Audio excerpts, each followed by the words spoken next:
Good morning. How are you all today? Still got a little bit of the crud, so excuse the coughing if I do. I don't usually like to make videos about violence and things on Sundays. I like my Sundays to be nice and peaceable. But I want to talk about a video that I just saw and something that I wanted to share. I've been meaning to anyway, and it has to do with being prepared for coming attacks. And in order to be prepared for coming attacks, you have to accept the possibility that there are going to be coming attacks. And I believe that there will be. Now, the extent to which they're coming, nobody can say. You'll go from, all along the spectrum from the person that says, uh, oh, yes, they're all coming, it's just going to be total destruction all over the place, to the person that says nothing's ever going to happen. Well, most of us, most of us lie between somewhere between the paranoia and the head in the sand. And I will say that I think you always have to be prepared for the possibility of coming attacks, especially in the political environment we're in right now. Uh, so I just watched a video by a guy that I've never really watched before. He's apparently a retired SEAL officer. His name is Jake. Is it Jake? Jake Zwig, I think, something like that. Seems like a tightened up guy. I've never watched him before. I don't watch most of those channels, to be honest. But I think he popped up because I'd made the one yesterday on what I thought about what's his name, Sean Ryan, and uh, uh, and his video with that guy about the Las Vegas Tesla. And of course, when you and then I did watch a couple of other videos about other people saying what they thought about it. And, so when you do that, like things pop up on your feed. So this guy popped up, and it was he said something about get ready for what there are attacks coming, something like that. He's trying to go. And so I said, well, I've never watched this guy before. He seemed like, well, let me just see. I'm relaxing on Sunday morning. Let me see what he said. And he said a couple of interesting things to which I want to respond. This isn't all going to be about response to him. I'm going to be talking about what I would suggest you do. First thing I suggest you do is be aware of the political environment and accept the fact that there may be uh, attacks coming here in the United States. It could be in Canada, could be in Australia, could be in UK, Germany, wherever. But really, the United States being the great Satan, we are more of a target. Uh, One of the things that I found, I get the feeling that Jake is, and I hope that's his name. I'm not getting it wrong. If I'm getting it wrong, it's not on purpose. Uh, I think he's probably a preparedness minded guy, but maybe. Well, let me stop right there because I don't want to cast aspersions where they're not due. He says the first thing that he said was very interesting. That he said he's going to start carrying. Now I found that. Okay, now most of you were saying, "What do you mean start carrying?" Uh, and he said, "Well, he doesn't really like guns." I get that. There's a lot of people don't like guns. I don't particularly like guns. I carry one because I might need it. Okay, so it's not like I have a number of hammers because I build things, right? I don't like hammers, but I have them. Okay. So I found it interesting that here's a guy, apparently a retired SEAL officer, who is just now going to start carrying. One of the things is, so first off, I say, guys, if you're not carrying, oh, think about it, right? I'm going to talk about what I'm doing in relation to that in just a minute. Maybe I'll sneak in a story right here before I get on. He also overlaid part of one of Sean Ryan's uh, videos with they say she's a CIA targeter, Sarah something or other. I don't know. I haven't watched any of those, to be honest. I just watched some of what she said in this, and I would agree with what she says, but also from an analyst's point of view, uh, they they cover every possibility, and you should consider every possibility, but you don't want to get carried away and let you don't want to let the more outlandish stuff come in and be a major part of your day. You want it out there to where you're aware of it. Yes, it could happen, but don't focus on that. If you get what I mean, you can still see stuff, you can be aware of stuff without focusing on that and making that a central part of your day. Because if you do that, then you're going to drive yourself nuts. Now you're approaching the paranoid part of the spectrum. You should always carry. Let me put it that way. Okay, I'll say that. And I am changing what I carry in response to what I feel to be an elevated threat environment. Didn't that sound tactical? And I'll tell you what I'm doing in that regard in a couple of minutes. I want to tell you about a young man who came up to me years ago in the hospital. Well set up guy, 6'4". Looked like he spent all his time in the gym. He was an ER nurse at the hospital where I worked, and he had overheard me talking with some of the other guys in there about carrying, about guns and things like that. And then he was kind of a quiet guy, and he kind of always stayed off, just kind of listened and things. And finally, when the crowd dispersed, I went back to the galley, and I was making a cup of coffee. He came back in there, and he asked me, he says, "Hey, do you think I should carry a gun?" And I said, "Well, I think that everybody should carry a gun. Just, in case. Everybody should have a spare tire. Everybody should have a jack in their car. Everybody should carry a gun." And so he thought, he says, he seemed pretty concerned about it. He says, "Well, how much?" He says, "Do you always carry a gun?" And I said, "Yeah." He says, "Well, how much does your gun weigh?" And I thought, well, I don't know. I've never weighed it. And I'm not one of those guys that cares about all these specs. There's a lot of guys that care about, oh man, the ounces here, because they've heard this crap about, well, ounces equals pounds and pounds equals pain. Well, that's good when you're, walking with a heavy rucksack.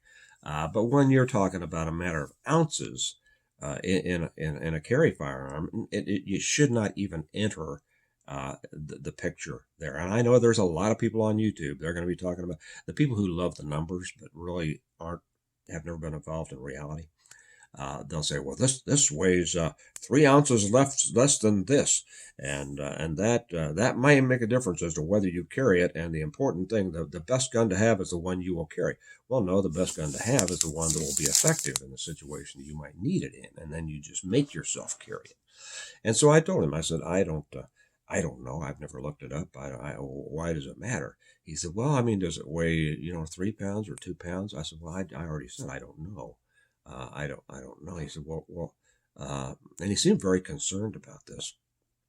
And I said, "Well, it's a matter of responsibility." I said, "You married?" He says, "Yeah." I said, "You have kids?" He says, "Yeah." I said, "Well, then you have a responsibility for their safety wherever you are, and it can be a dangerous world.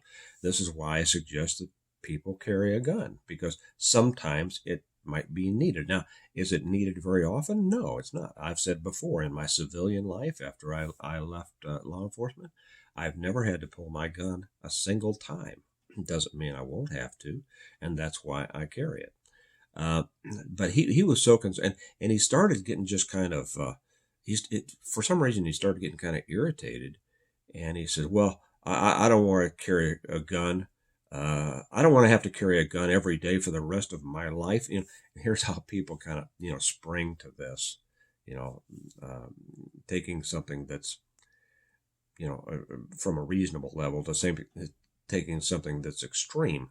And he said, "Well, I don't want to have to carry a gun for the rest of my life." He said, but I'm glad there's people like you who do, because it makes me feel better and safer. And I said, "Well, so you've just said that you have relinquished your responsibility for your safety and your family's safety to me, someone you don't even know. I mean, you've seen me around, you don't know me. And you've abdicated your primary responsibility of providing for the safety of yourself and your family." I said, "That doesn't..." Well, he got a little bit ticked off, and he didn't talk to me much after that. But this is what it's something to keep in mind about when you consider the question as to whether you should carry. And I was kind of surprised with this guy when he said, "Well, I'm going to start carrying." Are we in an elevated threat environment? Yes, I believe we are. And one of the things that this Sarah was talking about, she explained, she obviously knows what she's talking about. She has studied this. She has studied the intel. She studied the book. She studied it all. And I think that she's, her information is good and should be taken into consideration. I don't believe that she is operationally astute, but that's okay. Intel people are intel people, right? And it's good. We take their intelligence, we take their information, and put it into our little bowl of considerations. But as she said, and I think we are coming into a time of increased threats because of the political situation, uh, and so that behooves you to be even more ready for it. I know most of you are ready for it all the time anyway. Okay, but if you're not, you might consider it. Now, I have friends, and I'm going to tell you my response, what I'm doing, and I have changed my carry protocols just in the last couple of weeks because of what I think might be the increased threats.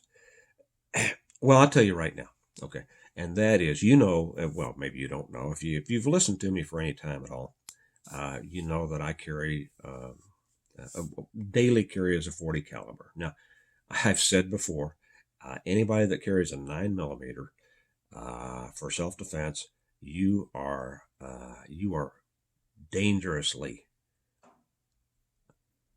I won't say unarmed, I will say underarmed, okay, against someone who is dedicated themselves to hurting you. Do not be underarmed. 9mm is a horrible choice. I'll say that. People will be upset. I'll get a couple of comments on here telling me I don't know what I'm talking about from people who got all their information from gun magazines and the kid at the gun counter. No, I do know what I'm talking about. And matter of fact, the video I made a couple of years ago entitled "Why You Shouldn't Carry a 9mm," it's blowing up right now. YouTube is pushing it. I'm not sure why.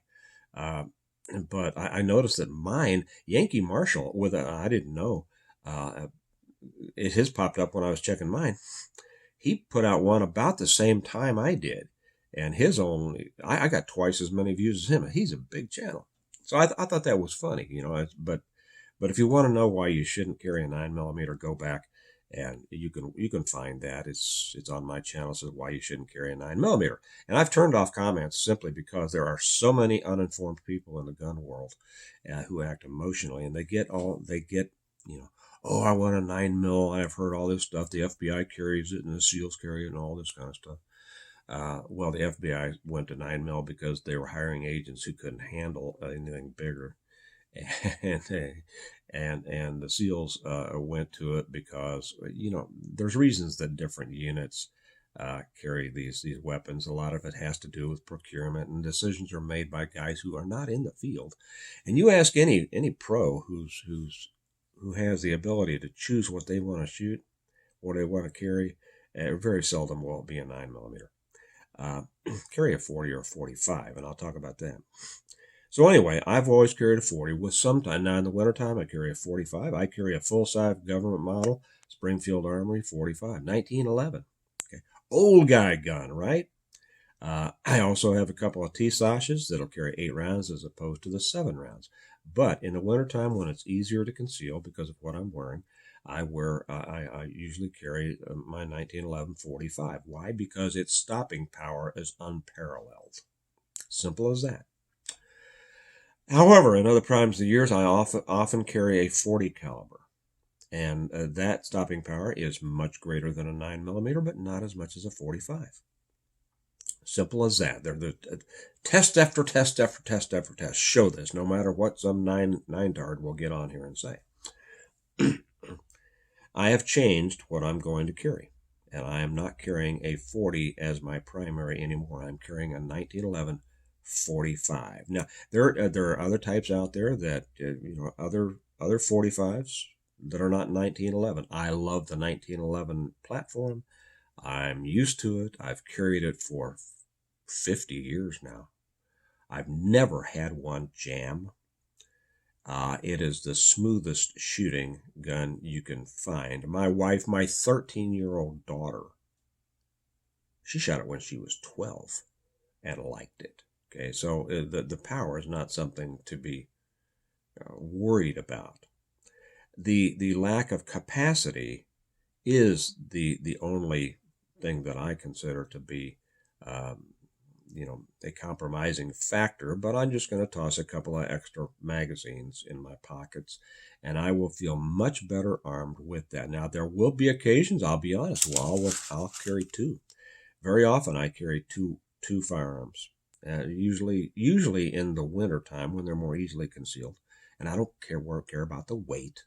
Ask a newborn mother, or somebody who's been carrying around their kid for 6 months.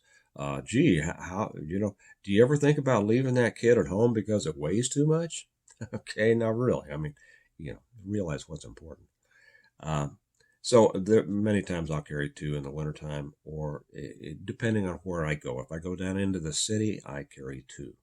Okay, but I am going to adjust my carrying now. I will only be carrying 45s, simply because I feel that in the kind of environment we may be entering with those certain kinds of threats, the word that I can't say on YouTube, or else they'll, uh, it's got the stopping power that I'm comfortable with. Okay. And you want to stop it. You want to stop it right now. Now, what should you, and you do what you want. And I will probably also, depending, very often I will carry two, and with reloads.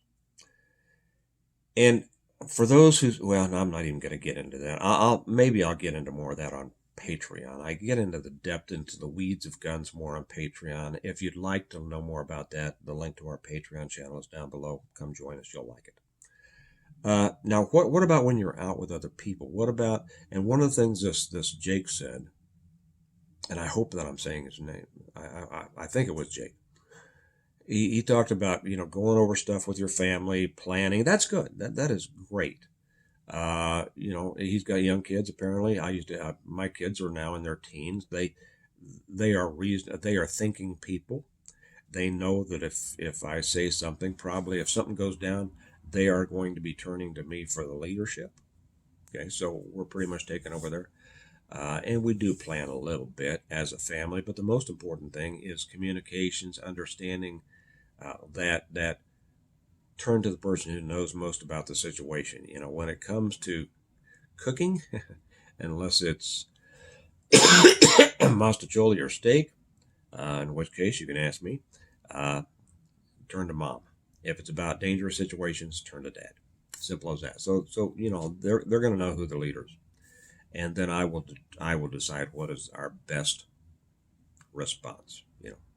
Run, hide, fight. Right? I'm not going to get into that. What about when you're out with other people, though? Now, he did mention something about making sure that other people were on the same page. There's a limit to how much you can do that. I have friends of mine who, if we're out, at some place, I know they think exactly like I do. We don't have to discuss it. If something pops up when we're someplace, everybody knows what they're going to do, right? However, we have friends also that are not on the same page with us. Believe it or not, we have friends who are fairly liberal.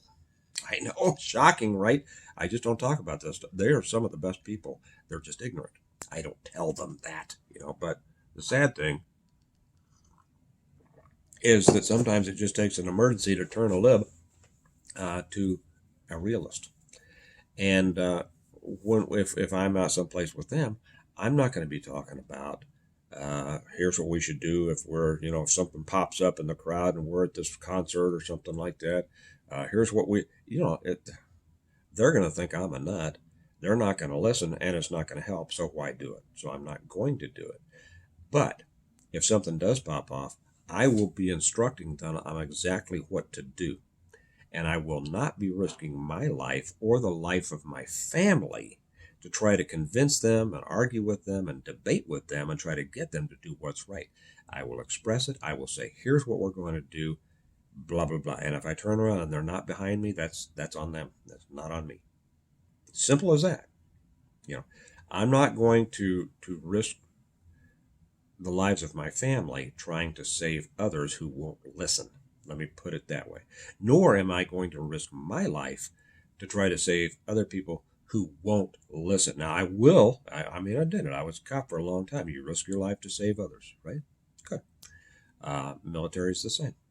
But, I would risk my life to save innocent people. But I'm not going to stand there and debate with somebody. They can either say, "Yeah, okay, Greg knows what he's doing," or not, whatever. So I do suggest that you uh, prepare yourself, start thinking about it, accept the fact that we are in now, I think, an environment of increased threats. Uh, if you haven't lived a life to where you understand what those threats might be, I'm not a big fan of Sean Ryan, but he has some good guests on there. And this Sarah woman, she throws out some very good, potential scenarios. And if that would help, go ahead and watch it. And then you do your thinking. And then you decide, should you carry? And the answer is, now this might surprise you. I'm going to be making a video maybe today. I was going to do it today, but since I've already done this one, I might wait until tomorrow. I'm going to make a video on why you should not carry. I know all of you out there going, "You got to, Steve, what's happened to you? Have aliens come down and invaded your mind?" No, there are some people who should not carry, and I'm going to be talking about that. Now, it doesn't mean that they should not be allowed to carry. It's a constitutional right. Matter of fact, I'm one of those that says I don't think that the right to carry should be taken away from convicted felons, because there's a whole lot of different kinds of convicted felons, right? But no, there are people who should not carry. Simple as that. But if you are a normal person who accepts responsibility for your own safety and security and is willing to also accept the added responsibility of providing safety and security to others, you should carry. And you should carry something and enough that is going to be effective. So that's what I'm doing. I think these people are right. I think that the chance for increased attacks is coming. And I'm moving up to always carrying 45 ACP, because you know what? It's been proven to stop the threat. Okay. You all have a great day. Remember that we prepare well today in order to live well tomorrow, and I'll talk to you later.